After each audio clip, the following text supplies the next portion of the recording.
Nearly 2 lakh signatures by parents in the UK to stop the Labour Party from applying VAT or tax on private education in the UK.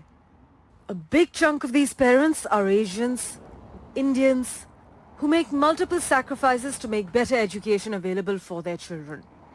Public school education is free in the UK, but Indian parents make choices. 7-year-old Riva loves her school and wouldn't miss a day of it. Her parents, Rashmita and Vamsi, agreed to stop having more children so Riva could get all the attention and support she needs, which in a state school could be limiting because of the increased teacher and pupil ratio. 100% it's going to affect our budgets very drastically, and we will have to rethink whether this is something we can continue to afford or not.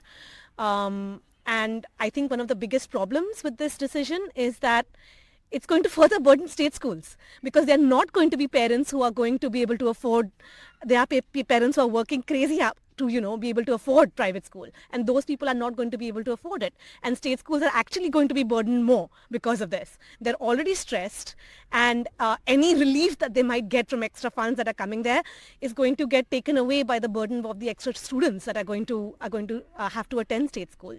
There are close to 2,500 private and independent schools across the UK. A recent survey of 2021 revealed that 42% of the pupils in these private and independent schools are of Asian or Indian background, taking extra tuitions beyond school hours. The question is not about the affordability completely. It is actually about education and the fact that it's a social benefit and it should not be taxed. All the private school parents are contributing towards the state education in the form of taxes, and in addition are paying for the fees for their child. Labour leader Keir Starmer has said there is no evidence private schools will close under the party's plans to add VAT to fees. Guy Ayling has been the head teacher at private schools for over a decade in Devon in England. He finds Asian and particularly Indian pupils extremely hardworking and career-oriented.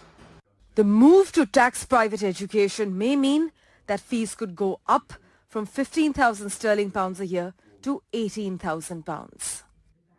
Taxing any education is regressive, and our nation would be an outlier if it went down that path. But I can see no good at all from raising such a tax. It would reduce social mobility, it would reduce accessibility and punish hardworking parents. Radhika Iyer in London, NDTV.